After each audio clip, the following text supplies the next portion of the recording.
La peor mochila que cargué durante muchos años nunca estuvo sobre mis hombros. Y no pesaba tampoco físicamente, no podía verse, y aún así era como tan pesada que muchas veces me impedía seguir avanzando. Y lo curioso es que casi nadie a mi alrededor sabía que existía esa mochila. Porque por fuera pues yo parecía estar bien todo el tiempo. Yo trabajaba, yo sonreía cuando pues era necesario, hablaba con normalidad, siempre hablé mucho, seguía con mi vida perfectamente. Pero por dentro seguía cargando con conversaciones que había ocurrido hacía años, comentarios que yo nunca dejé pasar y que nunca olvidé, promesas que nunca se cumplieron, momentos que seguían reproduciéndose en mi cabeza como una película atrapada en repetición. Y todo comenzó cuando era más joven. Siempre tuve sueños súper grandes. Me emocionaba hablar de negocios, de proyectos, de metas, de nuevas habilidades que quería aprender, de un nuevo proyecto que quería emprender. Yo siempre soñaba con construir algo propio, pero pues no todos compartían ese entusiasmo. Algunas personas me recordaban constantemente todo lo que podía salir mal. Y algunas incluso parecían disfrutar viendo cómo dudaba de mí mismo. Y recuerdo una vez que compartí una idea que me tenía realmente emocionado y yo esperaba pues apoyo y esperaba escuchar algo pues que me motivara a seguir con esa idea. Pero en lugar de eso, escuché una frase que se me quedó viviendo en mi cabeza durante bastante tiempo. Me decían, tú siempre sueñas demasiado, pero usted nunca termina nada. Y quien la dijo, pues probablemente al día siguiente pues siguió normal y pues, se le olvidó eso. Pero yo no, yo la recordé.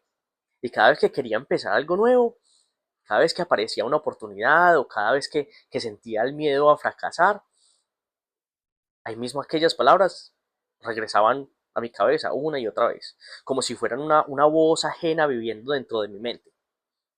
Y no fue la única, eso fue lo peor. Hubo más comentarios, más decepciones, hubo más personas que prometieron apoyarme y eso sí desaparecieron cuando las cosas se pusieron difíciles, cuando ya no había apoyo, cuando ya no había nada. Y más momentos en los que sentí que me subestimaban. Y sin darme cuenta, desarrollé una costumbre supremamente peligrosa, y es que comencé a coleccionar heridas. Y no lo hacía de forma consciente, simplemente pues no soltaba fácil y las guardaba todas como si algún día fueran a servir para algo. Y así pasaron los años y mientras otras personas seguían adelante con sus vidas, con sus proyectos, los hacían bien, yo seguía teniendo discusiones imaginarias con personas que probablemente ya ni pensaban en mí y ya ni se acordaban quién era yo. Me imaginaba respondiéndoles, yo me imaginaba demostrando que estaban equivocados, yo me imaginaba recibiendo las disculpas que nunca llegaron y que nunca iban a llegar. Lo agotador de todo era que ocurría dentro de mi cabeza, o sea que nunca iba a haber una solución. Nadie podía verlo, pero consumía una enorme cantidad de energía. Hasta que un día entendí algo que me cambió la mentalidad por completo.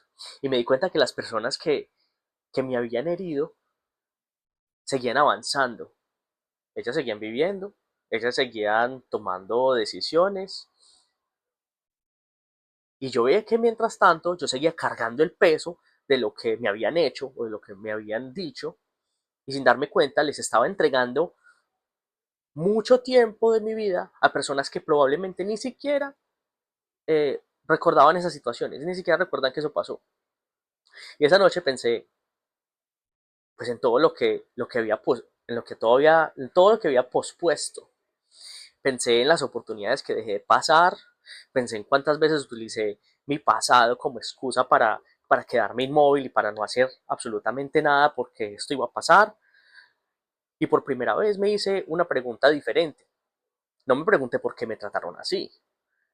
Me pregunté no me pregunté por qué me decepcionaron, ni me pregunté por qué algunas personas fueron injustas.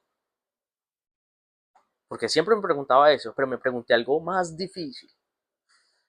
¿Qué voy a hacer ahora con todo eso? ¿Qué voy a hacer ahora con todas esos diálogos? Mi respuesta pues no llegó de una, pero empecé a tomar pequeñas decisiones. Comencé a enfocarme en mis metas, comencé a aprender, comencé a retomar proyectos que había abandonado, empecé a desarrollar nuevas habilidades, trabajé en mi disciplina y leí más y crecí más. Y poco a poco dejé, aliment dejé de alimentar las historias que repetía una y otra vez dentro de mi cabeza, y entonces empezó a ocurrir algo curioso. La rabia empezó a transformarse y ya no era como una cadena, se convirtió en un impulso. Y la decepción que yo tenía por esas personas se convirtió en madurez. Y el rechazo se convirtió en determinación. Y no porque el dolor desapareciera completamente, sino porque dejé de darle comida todos los días a lo que me decían. Todo el tiempo logré cosas que antes parecían imposibles. Con el tiempo logré cosas que parecían imposibles. Y cuando recordaba a las personas que me habían lastimado, pues ya no sentía la necesidad de demostrarles absolutamente nada. Porque entendí que el verdadero triunfo nunca fue recibir una disculpa, nunca fue tener la razón y nunca fue ver a alguien arrepentido. El verdadero triunfo fue recuperar el control de mi propia vida porque aprendí una lección que me cambió completamente la forma de pensar. Y es que no siempre puedo evitar que otras personas me lastimen. Y no siempre puedo controlar lo que otras personas dicen, hacen o dejan de hacer. Pero sí puedo decidir cuánto tiempo les permito ocupar ese espacio en mi cabeza.